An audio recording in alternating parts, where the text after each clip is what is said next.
اللہ تعالیٰ نے انسانوں کو بنایا تاکہ لوگ اللہ کو پہچانے، اللہ سے غافل نہ ہوں، سب سے زیادہ ویلیو اللہ کو دیں، تمام مخلوق کو، تمام محبتوں کو، تمام چاہتوں کو اللہ سے کم رکھیں، سب سے آگے کس کو رکھیں؟ اللہ تعالیٰ کو۔ اسی میں انسان کا سکون بھی ہے، اسی میں اسٹریس ڈپریشن کا علاج بھی ہے۔ فَلَنُحْيِيَنَّهُ حَيَاةً طَيِّبَةً، اللہ نے کہا کہ جو مجھے سب سے زیادہ ویلیو دے گا میں اس کو پاکیزہ زندگی عطا کروں گا، مرغوب زندگی، پاکیزہ زندگی۔ تو اللہ تعالیٰ یہ چاہتے ہیں کہ لوگ مجھ سے محبت کریں، اور اللہ نے وعدہ کیا فَلَنُحْيِيَنَّهُ حَيَاةً طَيِّبَةً، کہ جو مجھے مان کے چلے گا، مجھے ویلیو دے گا، میں اس کو پاکیزہ، اٹریکٹیو، خوشیوں والی زندگی دوں گا۔ دنیا میں سکون میں ہمیشہ دیندار لوگ ہی رہتے ہیں۔ یہ جو بے دین لوگوں کی خوشی ہے نا، آپ کہتے ہو نہیں جی بے دین لوگ تو بہت ہنستے کھیلتے نظر آتے ہیں، اچھلتے کودتے، ہا ہا ہو ہو ہی کرتے، یہ انزائٹی ہے، پتہ ہے آپ کو؟ خوش آدمی ہمیشہ نارمل ہوتا ہے، پھدکتا نہیں ہے، وہ ایب نارملٹی کی طرف نہیں جاتا، ہمیشہ خوش آدمی پرسکون۔ جو بہت پھدک رہا ہے نا، بہت زیادہ، ہر وقت ہا ہی ہو اور مختلف طریقوں سے اپنی ڈپریشن نکال رہا ہوتا ہے۔ یاد رکھو، جیسے ڈپریشن میں جب بہت زیادہ انسان کو اسٹریس ہو اور اس کی وجہ سے ڈپریشن ہونا شروع ہو جائے، تو جیسے اس میں روتا ہے تو ایسے ہی یاد رکھو ہنستا بھی بہت زیادہ ہے، اپنی اس ٹینشن کو ختم کرنے کے لیے۔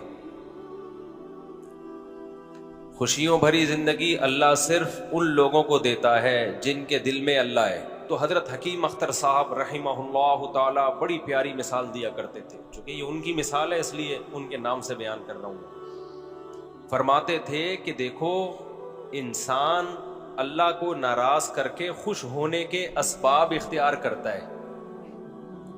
ناراض کس کو کرتا ہے؟ اللہ کو۔ زنا کے ذریعے، شراب کے ذریعے، دولت کی لوٹ کھسوٹ، حلال حرام کی پرواہ کیے بغیر دولت، اگر حلال طریقے سے آ بھی گئی تو اترانا شروع کر دیتا ہے خوش ہونے کے لیے، اس کو دکھاتا ہے دنیا کے سامنے تاکہ غریب لوگ ڈپریشن میں جائیں۔ ہر برائی پہ آج کل اچھائی کا لیبل لوگوں نے لگا دیا ہے کہ ہم ترغیب دینے کے لیے کرتے ہیں، موٹیویٹ کرنے کے لیے کرتے ہیں۔ آپ موٹیویٹ کرنے کے لیے نہیں کر رہے، آپ شو مارنے کے لیے کر رہے ہو۔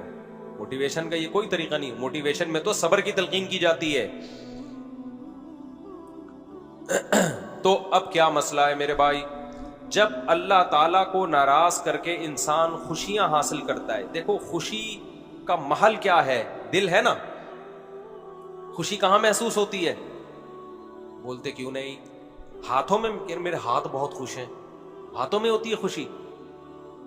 گھٹنوں میں خوشی محسوس ہو رہی ہے بہت زیادہ، ہوتی تو دماغ میں ہے، لیکن اس دماغ کا سب سے پہلا اثر کہاں پڑتا ہے؟ دل پہ۔ جب بھی آپ غمزدہ ہوگے یا خوش ہوگے، دل کی دھڑکن آپ کی چینج ہو جائے گی، خوشی میں الگ ٹائپ کی اور غم میں الگ۔ اس لیے لغت میں بھی، قرآن میں بھی، حدیث میں بھی خوشی اور غمی کا محل دل کو بتایا گیا، کیونکہ پہلا اثر کس پہ پڑتا ہے؟ دل پہ۔ اس کی مثال ایسے ہے، ہم سوتے ہیں تو دماغ سوتا ہے، لیکن ہم کیا کہتے ہیں؟ آنکھیں سو رہی ہیں، کیونکہ دماغ جب سوتا ہے تو سب سے پہلے اثر کس پر آتا ہے؟ آنکھوں پہ آتا ہے۔ آنکھوں، لہذا لغت جو ہے نا، اہل لغت وہ آنکھوں کی طرف نسبت کرتے ہیں۔ آنکھ دیکھ کے پتہ چلتا ہے کہ سو رہا ہے کہ جاگ رہا ہے، حالانکہ سوتا تو دماغ ہے۔ دماغ کون دیکھ رہا ہے بھائی؟ نظر کیا آ رہی ہے؟ آنکھیں۔ جیسے ہی دماغ سوئے گا سب سے پہلے آنکھیں کیا ہوں گی؟ بند۔ سب سے پہلا اثر آنکھوں پہ پڑتا ہے۔ کبھی نہیں آپ نے دیکھا ہوگا بندہ سو رہا ہے اور آنکھیں کھلی ہوئی ہیں اس کی، ڈر جائے آدمی، بھاگ جائے وہاں سے۔ تو جب ہم دماغ سے کچھ سوچتے ہیں، غم ہوتا ہے، خوشی ہوتی ہے، اس کے اثرات سب سے پہلے کہاں پڑتے ہیں؟ کہتے ہیں نا دل. تبھی دنیا میں محبت میں، نفرت میں مثالیں کس کی دی جاتی ہیں؟ دل کی. تو قرآن بھی چونکہ ایک زبان میں نازل ہوا ہے نا، تو قرآن نے بھی دل ہی کی طرف نسبت کی ہے. تو اب یہ دل جو ہے نا، دل یہ ہے دلوں کا، یہ ہے جسم کا بادشاہ. تو خوشی کا محل، جہاں خوشی محسوس ہوتی ہے، وہ جگہ کیا ہے؟ بولو، دل. آپ خوشی کے اسباب اختیار کرنے کے لیے کبھی زبان کو لذت دیتے ہیں اچھے کھانے کھا کے، وہ بھی جاتی ہے، دل میں خوشی محسوس ہوتی ہے. کبھی ہاتھوں کو لذت، کبھی نظر کو لذت، کبھی کانوں کو لذت، گانے سن رہے تھر تھرا رہے. کمال کی بات یہ ہے کہ اللہ نے یہ سارے اعضاء آپ کے اختیار میں دے دیے. آپ اپنے ہاتھ کو جدھر چاہیں گھمائیں، آنکھوں کو جدھر چاہے گھمائیں، زبان سے جو چاہیں بولیں، جو چاہیں کھائیں. لیکن جو جہاں سے ان تمام اعضاء کو اپنی چاہتوں میں استعمال کر کے جو خوشی حاصل ہوتی ہے، محسوس ہوتی ہے، وہ ہوتی کہاں ہے؟ دل میں. وہ آپ کے کنٹرول میں اللہ نے رکھا ہی نہیں ہے. وہ آپ کے کنٹرول میں اللہ نے، بولو، رکھا ہی نہیں. تو حکیم اختر صاحب رحمہ اللہ تعالی فرمایا کرتے تھے کہ اللہ ہے بادشاہ. بادشاہ جب کسی ملک پہ چڑھائی کرتے ہیں تو ان کا ہدف چپڑاسی اور گلی کے جمعدار نہیں ہوتے. بادشاہوں کا ٹارگٹ بادشاہ ہوتے ہیں. سمجھ میں نہیں آ رہی بات؟ میرا خیال ہے بادشاہوں کا ہدف کیا ہوتا ہے؟ بادشاہ ہوتے ہیں. وہ دائیں بائیں جانے کی کوشش، کبھی بادشاہ نے دیکھا کہ بادشاہ نے کسی ملک پہ چڑھائی کی ہو اور اپنے فوجیوں سے کہا ہو کہ بادشاہ اور وزیر کے علاوہ جتنے جو گلی محلے میں جمعدار گھوم رہے ہیں سب کو گرفتار کر کے لے آؤ؟ وزیر بولیں گے بادشاہ سلامت، کیا ہو گیا؟ وہ ان کا کیا لینا دینا ہے یار؟ گرفتار اگر کرنا ہے تو آپ ہمارے ذمہ کام لگائیں، ان کے آرمی کے چیف کو گرفتار کریں ہم، آپ ان کے جو کمانڈر ہے اس کو گرفتار کریں، گورنر کو گرفتار کریں، اور آپ تو ہمیں آرڈر کریں کہ ہم بادشاہ کو گرفتار کر کے لائیں. آپ آرڈر تو کریں. بادشاہوں کی سوچ نیچی ہوتی ہے یا اونچی ہوتی ہے؟ تبھی اسلامی سلطنت میں جتنے بادشاہ گزرے سب کی 4 بیویاں تھا. استغفر اللہ، پھر ٹاپک دوبارہ آ گیا. ایک دفعہ کوشش کرتا ہوں. اس سے پتہ چلتا ہے کہ جن کی 4 بیویاں ہوتی ہیں ان کی سوچ کیسی ہوتی ہے؟ بادشاہوں والی ہوتی ہے. چاہے خود بادشاہ نہ بھی ہو، گھر میں غلام ہو جائے، استغفر اللہ، پھر دوبارہ سچ نکل رہا. یعنی چاہے وہ بادشاہ نہ بھی ہوں، گھر میں بھی اچھی زندگی گزار رہے لیکن بادشاہ نہ بھی ہوں، لیکن سوچ کیا ہے ان کی؟ اب دیکھو چپ ہو گئے نا. سوچ کیا ہے؟ بادشاہ ہوں. اس لیے شوق 4 کا رکھو. 4 کا شوق رکھنا اس کی علامت ہوگی. اس کی علامت ہوگا کہ تمہاری سوچ کیا ہے؟ بادشاہوں والی سوچ. سوچ تو اچھی رکھو نا میرے بھائی. تو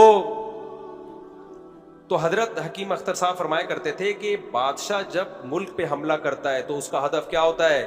بادشاہ ہوتے ہیں.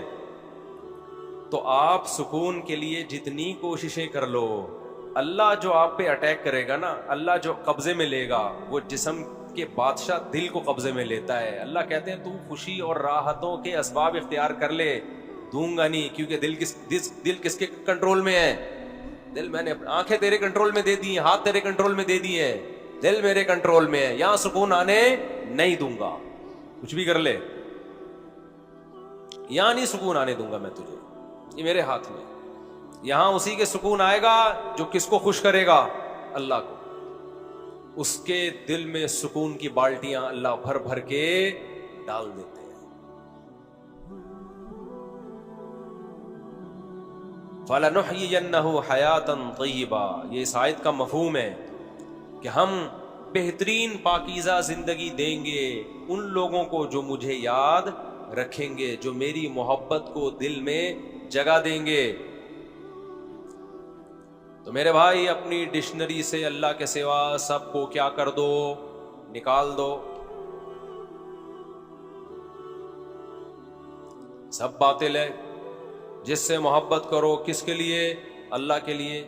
ہاں اللہ نے جہاں پرمیشن دے دی، جس لذت کو پوری کرنے کی پرمیشن اللہ نے دے دی، تو پھر اللہ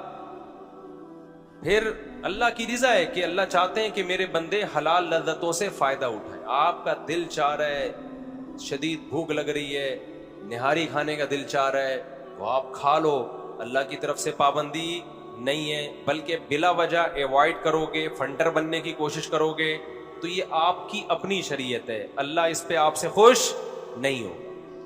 ہاں اعتدال سے کھاؤ, کیونکہ زیادہ کھانا شریعت میں پسندیدہ کام نہیں ہے.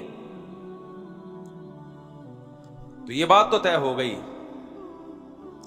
کہ سکون اگر چاہتے ہو نا, دیکھو یہ جو خواہشات ہیں نا, خواہشات جن کے پیچھے ہم بھاگ رہے ہیں, یہ بھی خواہش, یہ بھی خواہش, یہ بھی خواہش, یہ بھی خواہش, آپ پوری کرو اپنی خواہشات. سب سے بڑی خواہش بنا دو اللہ کی رضا. اسلام رہبانیت نہیں سکھاتا کہ صرف اللہ کا مطلب یہ ہے کہ اب نلی نہاری بھی کھانا چھوڑ دو, اب شادیاں بھی چھوڑ دو, اب بچوں سے محبت کرنا بھی چھوڑ دو, اب کاروبار بھی چھوڑ دو. یہ اللہ رسول کی تعلیمات بولو بھائی نہیں ہے. اللہ رسول کی تعلیمات یہ ہیں کہ سب سے بڑا ہدف کس کو بنانا ہے میرے بھائی؟ اللہ کی رضا کو. اس کے لیے سب کچھ قربان کیا جا سکتا ہے, اللہ کو کسی پہ قربان نہیں کیا جا سکتا. یہ جذبہ کسی طرح پیدا کر لو میرے بھائی, اللہ کرے میرے اندر بھی پیدا ہو جائے. بس جب یہ جذبہ پیدا ہو گیا تو مزے ہی مزے, پھر مزوں کی زندگی شروع. من کان یرجو لقاء اللہ فإن اجل اللہ لآت. سورہ عنکبوت کی کیسی بہترین آیت ہے. اللہ کہتے ہیں جو اللہ سے ملاقات کی امید رکھتا ہے اسے امید ہے کہ مر کے مٹی ہو کے ختم نہیں ہوں گا. دنیا مسافر خانہ ہے, بہت جلد ختم ہونے والی ہے, اور رب سے بہت جلد ملاقات. تو میں ایسے کام کر کے جاؤں کہ رب کو منہ دکھاؤں تو وہ خوش ہو مجھ سے. اللہ کہتے ہیں جو اللہ سے ملاقات کی امیدیں لگا کے رکھتا ہے, تو جو اس کو ٹینشنیں آ رہی ہیں ٹینشن نہ لے. فإن اجل اللہ لآت. بہت جلد ملاقات ہونے والی ہے, بہت جلد. ہم کسی کی موت پہ بہت غمزدہ ہوتے ہیں نا, تو فرشتے ہم پہ ہنس رہے ہوتے ہیں. فرشتے کہتے ہیں بھائی تو سب نے جانا ہے. ایک خاتون کا میرے پاس فون آیا لاہور سے, فون نہیں آڈیو, وہ ہمارے اسسٹنٹ ہے نا, ان کے پاس آڈیوز آتی ہیں, ان کا نمبر میں نے دیا ہوا ہے, تو وہ فلٹر کرتے ہیں کہ کسی کا کوئی بہت زیادہ ضروری مسئلہ ہے تو پھر وہ مجھے بھیج دیتے ہیں. زیادہ تر مسائل تو میں آس مفتی طارق مسعود پہ ریکارڈ کروا دیتا ہوں, لیکن کسی کا کوئی پرسنل مسئلہ ہوتا ہے تو پھر ریکارڈ نہیں ہوتی, وہ وہیں بھیج دیتے. تو اس دوران ایک ویڈیو ہمارے اسسٹنٹ نے بھیجی. وہ بیچاری خاتون بہت رو رہی تھی, ان کی والدہ کا انتقال ہو گیا. بہت زیادہ رونا دھونا. ایک تو رونا تو نیچرل ہے, وہ تو انسان کو میت پہ آتا ہے اور آنا بھی چاہیے. بالکل ہی رونا نہیں آ رہا ہے اس کا مطلب تعلق ہی نہیں تھا کوئی. بھائی آپ کا بچہ ہی نہیں ہے, آپ کا بیٹے کا انتقال ہوا, آپ خوش مل رہے ہیں, یا تو آپ پاگل ہیں یا یہ آپ کا بیٹا, بولو نہیں, دونوں میں سے ایک بات تو کیا خیال ہے بھائی ہوگی نا. تو اولاد پہ یا ماں باپ پہ یا ریلیٹو پہ رونا آنا یہ تو نیچرل ہے بھائی, لیکن ایک حد ہوتی ہے ہر چیز کی نا. اب وہ خاتون بیچاری, ان کی والدہ کا انتقال ہوا تو بہت رو رہی ہیں وہ. اچھا انتقال ہوئے بھی 1-1.5 مہینہ ہو گیا. اچھا پہلے بھی ان کا رابطہ ہوا کچھ اہم مسائل کے سلسلے میں, والدہ کے لیے دعا کا انہوں نے کہا, 1 سال سے بیچاری دعائیں منگوا رہی تھی, میں نے بھی مانگی دعا, لیکن اللہ کی مرضی, اللہ نے اٹھا لیا والدہ کو. انہوں نے بہت رونا دھونا, 1 مہینہ ہو گیا. ان کا خیال تھا میں جب آڈیو بھیجوں گا تو میں بھی رونا دھونا شروع کر دوں گا. میں نے نہیں رونا. اول تو میں روؤں کیوں, میری والدہ کا تھوڑی انتقال ہوا ہے. خیر اللہ کسی کی بھی والدہ کا انتقال نہ ہو, ہم تو کہتے ہیں سب کی لمبی عمریں ہوں. مجھے غم تو ہوا. ان کو میں نے 2 جملے تسلی کے کہے, اس کے بعد میں نے کہا یہ کوئی نئی بات نہیں ہے کہ آپ کی والدہ کا انتقال ہو گیا. آپ کی والدہ کا بھی ایک دن انتقال ہوا تھا, اور اپنی فکر کریں تھوڑے دنوں میں آپ کا بھی کیا ہونے والا ہے, انتقال. تو بچے آپ کے بھی رو رہے ہوں گے. یہ پلیٹ فارم ہے بھائی, گاڑی آتی ہے, پرانی گاڑی آتی ہے, نئی گاڑی آتی ہے, پرانی والی پلیٹ فارم چھوڑ کے نکلتی. ہم سرگودا جاتے تھے, سپر ایکسپریس پلیٹ فارم پہ کھڑی ہوتی تھی اور ہم پلیٹ فارم پہ کھڑے ہوتے تھے. آپ کہیں جب وہ پلیٹ فارم پہ کھڑی ہوئی ہے تو ہم گاڑی میں کیوں نہیں کھڑے ہوئے, ہمیں پتہ یہ نہیں چلے گی, یہ نہیں چلے. جیسے ٹھگنے مرد اور ٹھگنی عورت کے بچے بڑے نہیں ہوتے نا, ایسے ہی اس زمانے میں ٹرینیں چلتی نہیں تھی تو کئی گھنٹے لیٹ. تو اب پلیٹ فارم پہ جب پرانی گاڑی پلیٹ فارم چھوڑ کے نکلتی ہے تو پھر نئی گاڑی آتی. نئی گاڑی کے آنے کے لیے پرانی کو چھوڑنا پڑتا ہے. تو بھائی آج ہم کسی کے ماں باپ ہیں, آج ہم مریں گے, کل ہمارے بچے مریں گے, کل ہمارے ماں باپ دنیا سے گئے تھے, دادا دادی گئے تھے, نانا نانی گئے تھے.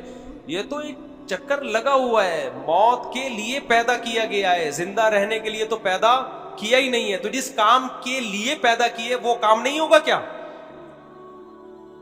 اس میں اتنا ٹینشن لینے کی کیا بات ہے بھائی؟ سب مریں گے بھائی, سب نے ایک ایک کر کے پتلی گلی سے بولو نکلنا ہے. عربوں میں بڑی خاندانی چیزیں ہیں بعض, کیونکہ ہم لوگ ہندوؤں کے ساتھ بہت رہے نا, تو ہمارے یہاں موت زندگی کو بہت زیادہ ویلیو دی جاتی ہے. عرب نہیں زیادہ لفٹ کراتے. غیر مسلموں کے ساتھ رہ کے نا ہم لوگ 800-900 سال کدھر رہے ہیں, ہندوؤں کے ساتھ رہے ہیں نا, بہت سی چیزیں ہم میں وہاں سے آ گئی ہیں. عرب میں بہت زیادہ نہیں ہوتا موت کے, بہت زیادہ رونا دھونا لگایا ہوا ہے. تھوڑا رونا تو وہ تو نیچرل ہے, میں نے بتایا, وہ تو نہ ہونا غلط. ما تعالی الایمان ما قدر اللہ, وہ کہتے ہیں جو مقدر میں تھا ہو گیا, ایمان پر موت ہوئی ہے, خلاص چلو. چلو کو وہ عربی میں کیا کہتے ہیں؟ چلو. ٹھیک ہے. تو میں نے اپنے بارے میں کچھ وصیتیں کی ہیں کہ میں مر جاؤں تو کیا ہوگا, وہ میں نماز کے بعد وصیتیں بتاؤں گا انشاءاللہ. مجھے یاد دلانا میں مر جاؤں تو کیا کرنا ہے اور کیا نہیں کرنا ہے. سمجھ رہے ہو؟ ہم بھی مریں گے نا, اللہ کرے وصیت سے پہلے ہی نہ مر جاؤں کہیں, یعنی تو وصیت کرنے کا تو ویسے کی بھی ہے لیکن دوبارہ کروں گا. ہمارا ہدف صرف ایک ہے میرے بھائی, وہ کیا ہے؟ اللہ. اللہ خوش ہے, سب سیٹ چل رہا ہے مارکیٹ میں. اللہ ناراض ہے تو سارے زندہ بھی ہوں تو غلط ہے. کیا کرنا ہے ایسی زندگی کا بھائی؟ مسلمان کا ہدف کیا ہوتا ہے؟ ایک اللہ. مسلمان کا ہدف کیا ہے؟ ایک اللہ, بس, اور کچھ بھی نہیں ہے. تو اللہ کی محبت پیدا کرنی ہے, اس سے سکون ملے گا, دنیا کا مسافر خانہ ہونے کا احساس بڑھے گا. یہ دونوں چیزیں لازم ملزوم ہیں. دنیا مسافر خانہ ہے تو پھر اللہ سے محبت ہوگی, کیونکہ پھر دنیا دل لگانے کی جگہ رہے گی نہیں آپ کی نظر میں. پھر آپ کا دل خالی ہو جائے گا. کس کی محبت کے لیے؟ اللہ کی محبت. دل تو کسی نہ کسی کو چاہتا ہے, دل خالی نہیں رہتا. دنیا نکلے گی تو اللہ آئے گا, اللہ نکلے گا تو دنیا آئے گی. سمجھ رہے ہو کہ نہیں سمجھ؟ اب جن کے دل میں اللہ کی نہیں ہے محبت, ان کے دل میں دنیا کی ہوس ہے, دنیا کی محبت کے گٹر ابل رہے ہیں ان کے دلوں سے. یہ بھی مل جائے, یہ بھی مل جائے, یہ بھی مل جائے, یہ بھی مل جائے. اور یہ یاد رکھو, یہ جو آج کل میں بار بار کہتا ہوں 2 بچے ہی اچھے تاکہ وہ تربیت یافتہ ہوں, یہ بھی دنیا کی محبت ہے. تربیت مقصد نہیں ہوتی, کماؤ پوت بنانا مقصد ہوتا ہے. اس کو کہہ رہے ہو ایکچولی 2 بچے ہوں گے, ایک ڈاکٹر بنے گا, ایک انجینئر بنے گا. مقصد کیا ہے؟ کما کے لائے گا. تو یہ باپ ہی کی تربیت نہیں ہے, ماں ہی کی تربیت نہیں ہے, تو بچے کی تربیت کہاں سے ہوگی؟ تربیت یہ نہیں ہے. تربیت ہے انسان کا بچہ بنے, بھلے ٹماٹر بیچے, رکشے والا بنے, لیکن ایماندار ہو. اسلام میں تربیت کا مفہوم وہ نہیں ہے جو ہمارے سیکولر اور لبرل طبقے کی نظر میں ہے. اسلام میں غربت کوئی عیب بولو نہیں ہے, عیب ہی نہیں ہے غربت. عیب ہوتی تو ہمارے نبی غریب کیوں ہوتے؟ ہمارے نبی نے دعا مانگی, اللہم احشرنی فی المساکین او کما قال صلی اللہ علیہ وسلم, اللہ قیامت کے دن میرا شمار مسکینوں میں کرنا, مساکین میں مجھے اٹھانا. ہاں وہ غربت عیب ہے جو آپ کی سستی اور کاہلی کی وجہ سے, جس میں دوپہر 2 بجے ناشتہ ہو رہا ہے, پھر جاب تلاش کرنے کے لیے نکل رہا ہے. یہ والی غربت یقیناً کیا ہے؟ عیب ہے. اللہ کی طرف سے غربت ہے, اور زیادہ تر اللہ ہی کی طرف سے ہوتی ہے میرے بھائی. ہر ایک کو اللہ امیر بنائے گا ہی نہیں. اللہ نے کہا ہے کہ لِيَتَّخِذَ بَعْضُهُمْ بَعْضًا سُخْرِيًّا, میں سب کو امیر نہیں بناؤں گا, کچھ کو امیر بناؤں گا, کچھ کو غریب, تاکہ امیروں کا کام بھی چلتا رہے. سارے امیر ہو گئے, سب کی فیکٹریاں کھل گئیں, تو ملازم امپلائی کون ہوگا؟ لیبر کا کام کون کرے گا؟ ابے سب نہیں کمپنیاں کھول کے بیٹھ گئے, تو کمپنی کے لیے تمہیں ملازم کہاں سے ملیں گے؟ یہ تو اللہ کا نظام ہے. مالدار لوگ تھوڑے رہیں گے, پھر متوسط اور زیادہ, غریب سب سے زیادہ رہیں گے. دیکھو فوج میں